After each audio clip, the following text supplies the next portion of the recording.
Aplinkos ministerija neatsisako savo plano griauti energetiškai neefektyvius daugiabučius. Vilniuje jau yra atrinkti 3 tokie daugiabučiai. Kurie jie yra? Nieks nežino ir ministerija dar vis to neatskleidžia. Manoma, kad vietoj vieno tokio neefektyvaus daugiabučio galima būtų pastatyti 2. 2 daugiabučiai būtų statomi tam, kad idėjos vystytojai galėtų apmokėti jas savo lėšomis, neprašytų pinigų iš valstybės.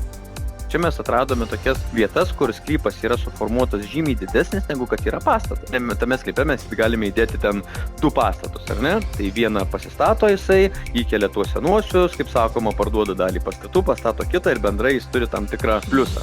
Trumpai apie tai, kaip viskas vyktų, tai iš pradžių, pavyzdžiui, Vilniaus savivaldybė turėtų pateikti savo nuomonę apie tuos atrinktus 3 daugiabučius, ir pritarė tokiam projektui.